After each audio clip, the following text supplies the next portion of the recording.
बच्चों, आज हम द्रव्य की अवस्थाएं जो हमारा 5th चैप्टर है, इसके अंतर्गत आज का हमारा टॉपिक है आइडियल गैस इक्वेशन, यानी कि आदर्श गैस समीकरण।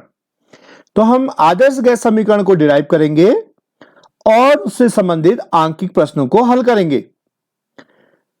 तो हमारा जो टॉपिक है वह है आइडियल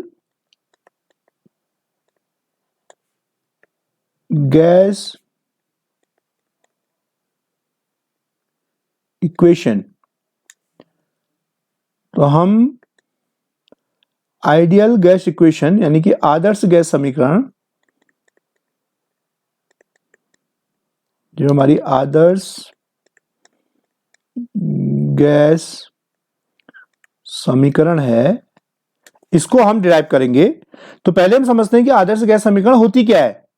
आदर्श गैस समीकरण बॉयल के नियम, चार्ट्स के नियम और एवोगैड्रो के नियम, जिनको हम पहले की वीडियोस में पढ़ चुके हैं, इन नियमों को मिलाकर कंबाइन करके जोड़कर आपस में एक समीकरण बनाई गई है, जिसे आदर्श गैस समीकरण कहते हैं। Ideal gas equation is obtained by combining Boyle's law, Charles law and Avogadro's law। तो हम जानते हैं कि फ्रॉम बॉयल्स लॉ क्या होता है? V is proportional to 1/P। आयतन जो है दाब के व्युत्क्रमानुपाती होता है, ये स्थिर ताप पर और n यानी कि अणु की संख्या पर होता है, जिसको हम इक्वेशन 1 कह सकते हैं। इसी प्रकार से फ्रॉम चार्ल्स लॉ हम जानते हैं चार्ल्स लॉ से हम जानते हैं कि V is proportional to capital T। ये होता है स्थिर प्रेशर पे और अणु की संख्या पर, इसको हम इक्वेशन 2 कह सकते हैं। इसी प्रकार से फ्रॉम एवोगैड्रोज लॉ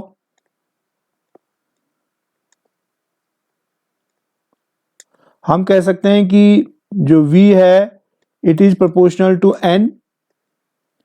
यह है कांस्टेंट प्रेशर पर और टेम्परेचर पे, इसको हम इक्वेशन 3 कह सकते हैं। अब हम लिखेंगे बाई कंबाइनिंग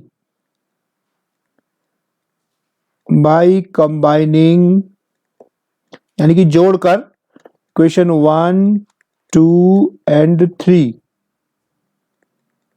1, 2 और 3 को हम जोड़ देंगे तो क्या आ जाएगा? V proportional to N T है ना, N है, T है और इंटू 1/P यानी NT/P आ जाएगा। हम इसको आगे फिर से कर लेते हैं। हमारा क्या आ गया?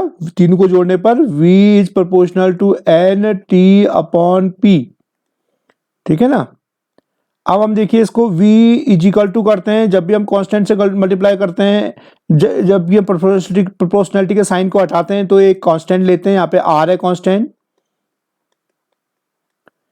इसको हम क्रॉस मल्टीप्लाई करते हैं तो PV इज इक्वल टू आ जाएगा NRT। देखिए हमने क्रॉस मल्टीप्लाई किया यहाँ पे तो PV is equal to NRT आ गया। यह है हमारी आइडियल गैस इक्वेशन। तो इसमें क्या हो रहा है? देखिए P है इसमें दाब, V है आयतन, N है अणु की संख्या, R है गैस नियतांक, R जो है हमारा गैस कांस्टेंट है ये, और T है इसमें टेम्परेचर। ठीक है ना, केल्विन में। तो इससे हम PV इक्वल टू NRT से हम जो है इससे संबंधित आंकिक प्रश्न भी हल कर सकते हैं। अब हम थोड़ा सा इसमें देखिए, इसको हम थोड़ा सा दूसरे तरीके से लिखते हैं। माना हम इसमें देखिए इसको हम कर देते हैं PV/T इज इक्वल टू क्या हो जाएगा? NR। ठीक है ना। यदि हम दो गैसें लें अलग अलग, एक गैस का टेम्परेचर प्रेशर P1 है, वॉल्यूम V1 है और टेम्परेचर T1 है, तो V1/T1 इज इक्वल टू आ जाएगा NR। और हम दूसरी गैस लें जिसका प्रेशर P2 है, वॉल्यूम V2 है और टेम्परेचर T2 है, तो वो भी क्या आएगा? NR आएगा। तो हम कह सकते हैं यहां से कि P1 V1/T1 is equal to V2/T2, क्योंकि दोनों की वैल्यू सेम है, NR है दोनों की वैल्यू। तो हम इसको लिख सकते हैं आगे P1 V1 upon T1 is equal to P2 V2 upon T2। तो हम यहाँ पर P1 पहली गैस का दाब है, V1 पहली गैस का आयतन है, T1 पहली गैस का परम ताप है, P2 दूसरी गैस का दाब है, V2 दूसरी गैस का आयतन है, T2 दूसरी गैस का परम ताप है, T2 टेम्परेचर जिसे हम बोलते हैं परम ताप, एब्सोल्यूट टेम्परेचर केल्विन में होता है ये। तो ये इस तरीके से हम इससे सवाल कर सकते हैं। अब हम इससे संबंधित आंकिक प्रश्न करेंगे, उससे पहले हम एक और संबंध देखते हैं कि घनत्व और मोलर द्रव्यमान में हम गैसीय पदार्थ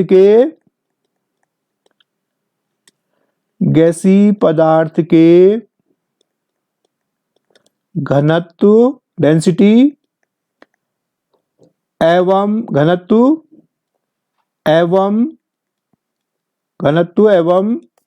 मोलर द्रव्यमान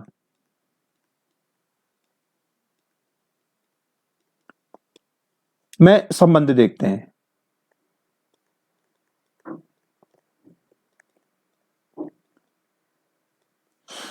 relation between density and molar mass. तो इसको हम समीकरण को देखते हैं। तो अभी हमने देखे PV इक्वल टू nRT किया था, हमारा जो आदर्श गैस समीकरण है PV इक्वल टू nRT होती है। तो यहां से हम थोड़ी सी इसमें मैथमेटिक्स लगाएंगे, तो n अपॉन v करते हैं माना, तो ये कितना आएगा देखिए P अपॉन RT आएगा n upon v। n upon v का मतलब हमने थोड़ा सा इसको देखिए v को नीचे कर लिया n के, है ना, भिन्न में ले आए, तो PV अपॉन RT हो जाएगा। हम जानते हैं कि जो स्मॉल n होता है इसकी वैल्यू होती है m upon m, small m upon capital M होती है इसकी वैल्यू, v बराबर होता है P अपॉन RT, ठीक है ना। और हम जानते हैं कि mass per unit volume m upon v को हम क्या लिख सकते हैं, d लिख सकते हैं मास पर यूनिट वॉल्यूम को, तो m अपॉन v की जगह पर हम d कर सकते हैं, तो ये हो जाएगा d upon m is equal to P upon RT। मैं आगे लिख दे रहा हूं इसको, देखिए इसको मैं फिर से लिख देता हूं, d अपॉन m बराबर हो जाएगा ये d अपॉन m बराबर हो गया हमारा P अपॉन RT, जहां पर d क्या है, घनत्व है, m जो है मोलर मास है, मोलर द्रव्यमान है, इसको हम अणुभार भी कह देते हैं सामान्यतया, P जो है दाब है, गैस का दाब, R जो है गैस नियतांक है, और T जो है हमारा ये परम ताप है, यहां पर एब्सोल्यूट टेम्परेचर है केल्विन में। तो इस तरीके से हम क्या कर सकते हैं इसको, d upon m equal to P upon RT से हम घनत्व और इसके बीच में हम संबंध ज्ञात कर सकते हैं। अब इसमें हमको देखिए जो R हमने अभी लिखी है, इस R की यूनिट्स भी हम जो है अलग अलग इकाइयों में इसकी अलग अलग मात्रक होते हैं, अलग अलग मान होते हैं। R का यदि हम जूल पर केल्विन पर मोल वाला वैल्यू लें तो ये होता है 8.31 जूल पर केल्विन पर मोल, ये एक इसकी वैल्यू होती है।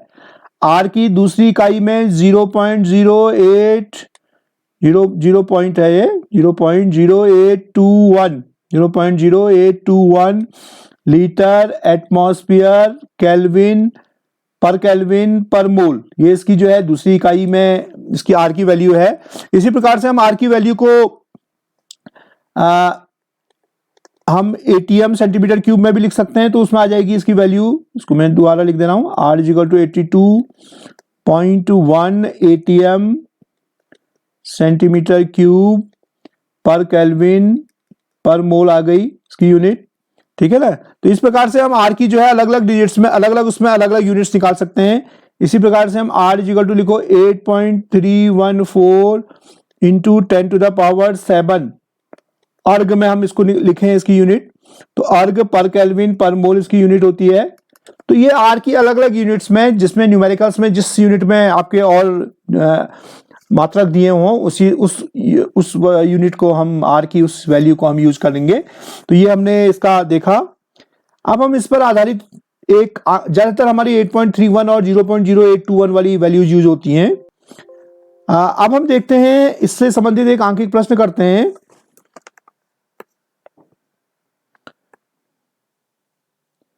इससे संबंधित हम एक आंकिक प्रश्न हल करते हैं, तो आप आंकिक प्रश्न नोट कर लीजिए। यह है 25 डिग्री सेल्सियस तथा 760 mm दाब पर एक गैस 600 ml आयतन घेरती है, किसी अन्य स्थान पर जहां ताप 10 डिग्री सेल्सियस वो आयतन 640 ml हो तो गैस का दाब क्या होगा। देखिए सबसे पहले हम जो आंकिक प्रश्न दिया होता है उसको ध्यान से पढ़ते हैं। देखिए यहां पर क्या दिया हुआ है आपको, 25 डिग्री सेल्सियस टेम्परेचर दिया हुआ है T, 760 mm दाब पर एक गैस 600 ml आयतन घेरती है, प्रेशर दिया हुआ है गैस का P 760 mm और वॉल्यूम दिया हुआ है 600 ml। और दूसरे स्थान पर क्या कर रही है वही gas, temperature T 10 degree Celsius पर दिया हुआ है टेम्परेचर और आयतन दिया हुआ है 640 ml। ठीक है ना, आयतन हमको 640 ml दिया हुआ है और हमको क्या निकालना है, गैस का दाब निकालना है।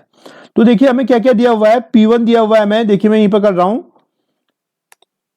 हमें देखिए P1 दिया हुआ है 760 mm दिया हुआ है P1, ठीक है ना। V1 पहला आयतन दिया हुआ है 600 ml, V1 600 ml दिया हुआ है और हमको जो T1 दिया हुआ है वो 25 डिग्री सेल्सियस दिया हुआ है T1। तो इसको हम केल्विन में बदलेंगे, T1 is equal to 25 plus 273 हो जाएगा, तो ये T1 हो जाएगा हमारा। ठीक है ना, ये कितना आ जाएगा, आप 273 में से जोड़ देंगे 298 केल्विन आ जाएगा। T2 दिया हुआ है आपको 10 डिग्री, यानी कि 273 में 10 डिग्री जोड़ेंगे तो 283 आ जाएगा और आयतन V2 कितना दे रखा है आपको 640 ml। तो आपको P2 निकालना है गैस का। तो हम देखते हैं जो जो हमें दिया हुआ है, ये नोट कर लिया होगा अपना आंकिक प्रश्न। देखिए हम इसको कैसे हल करते हैं।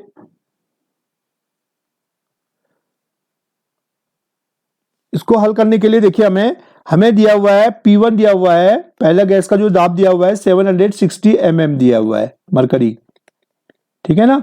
और उसका आयतन कितना दिया था, आयतन दिया है हमें 600 ml दिया हुआ है और T1 हमें 25 डिग्री सेल्सियस दिया था, तो हम 25 को 273 से इसमें ऐड करेंगे तो ये 298 केल्विन हो जाएगा, T1 दिया हुआ है। और आपको जो दूसरा वॉल्यूम दे रखा है वो दे रखा है 640 ml और जो दूसरा टेम्परेचर दे रखा है आपको T2 वो 10 डिग्री दे रखा है, तो उसमें आप 273 ऐड करेंगे तो ये हो जाएगा 283 केल्विन। और आपको निकालना क्या है, आपको निकालना है P2। क्या निकालना है, P2 निकालना है। देखिए अभी हमने एक संबंध पढ़ा है P1 V1 upon T1 is equal to P2 V2 upon T2, ठीक है ना। तो यहां से आप P2 निकालेंगे तो P2 कितना आ जाएगा, देखिए P1 V1 into T2 upon V2 into T1, V2 into T1। तो इसमें आप वैल्यू रख दीजिए, तो इसमें देखिए P1 की वैल्यू रखिए कितना है, P1 है हमारा आपका 760 इंटू V1 रखिए 600 इंटू T2 रखिए आप, T2 कितना है टेम्परेचर, T2 है 283 अपॉन V2 कितना है, V2 हमें 640 दिया हुआ है इंटू T1 कितना दिया हुआ है 298 दे रखा है, ठीक है ना। तो इसको आप सॉल्व कर लेंगे तो आपका हमारा आंसर आ जाएगा। इसमें आप यूनिट्स भी इनकी लिख सकते हैं उनकी, मैं इसको फिर आगे लिख दे रहा हूं। देखिए इसमें देखिए क्या क्या है, क्या क्या दिया हुआ है आपको, P2 जो निकाला है आपने अभी 760 इंटू 600 इंटू 283 अपॉन 640 इंटू 298, ठीक है ना। हम चाहे तो इनकी ब्रैकेट्स में इनकी यूनिट्स भी लिख सकते हैं। तो इसको आप सॉल्व करते हैं, आप इसे सॉल्व करके देख लीजिए तो आंसर आ जाता है 676.6 mmHg। तो ये हमारा जो है दूसरा वाला दाब हो जाता है जो हमें निकालना है। तो यही हमें पूछा गया है, तो यही हमारा आंसर हो जाएगा। तो देखिए बहुत सिंपल है, हमने जो हमको दिया हुआ है पहले उनको लिखना है, जो हमें निकालना है वो लिखना है और किस सूत्र का हमें प्रयोग करना है वो लिखना है। क्योंकि इसमें हमारे पास P1 V1 T1 और ये हमें पता थे, हमको V2 और T2 भी पता थे, केवल P2 निकालना था। तो हमने P1 V1 upon T1 is equal to P2 V2 upon T2 सूत्र का प्रयोग किया और इसमें जो है हमने दाब को निकाल लिया दूसरी गैस का, वो 76.6 mmHg हमारा आंसर आ गया। तो इस तरीके से हम इसके आंकिक प्रश्नों को हल कर सकते हैं। कुछ आंकिक प्रश्नों में हमें PV इक्वल टू nRT इस सूत्र का प्रयोग करना पड़ेगा। PV इक्वल टू nRT, जहां P प्रेशर है, V वॉल्यूम है, N अणुओं की संख्या है, अणुओं की संख्या, और R गैस कांस्टेंट है और T जो है टेम्परेचर है, एब्सोल्यूट टेम्परेचर है, यानी कि केल्विन में टेम्परेचर है। तो उससे भी हम जो है आंकिक प्रश्नों को कुछ हल कर सकते हैं। अब आप जो है होमवर्क नोट कर लीजिए, इसको आप फोटो ले लीजिए इसका। R के भिन्न भिन्न इकाइयों में मान लिखिए, अलग अलग जो यूनिट्स हैं उसकी भिन्न भिन्न मात्रकों में, मतलब इकाइयों का मतलब है यहाँ पर अलग अलग जो मात्रक हैं उसके, उनमें मान लिखना है। आदर्श गैस समीकरण को सिद्ध कीजिए, प्रूव करना है। देखिए कभी आपको आदर्श गैस समीकरण लिखने को आएगी तो आप केवल PV = nRT लिखेंगे, लेकिन सिद्ध करने को आएगी तो आप पूरा उसे सिद्ध करेंगे, डिराइव करेंगे। तीसरा, गैसीय पदार्थ के घनत्व, गैसीय है ये, गैसीय पदार्थ के घनत्व में मोलर द्रव्यमान में संबंध ज्ञात कीजिए। और चौथा एक न्यूमेरिकल है, 2.46 वायुमंडलीय दाब पर उस ताप की गणना कीजिए जिस पर 28 ग्राम नाइट्रोजन गैस 10 लीटर आयतन ग्रहण करती है। तो ये आपका होमवर्क है, ये आपने नोट कर लिया होगा। तो इस तरीके से हम क्या कर सकते हैं, इसमें और अधिक न्यूमेरिकल्स की हम प्रैक्टिस कर सकते हैं। तो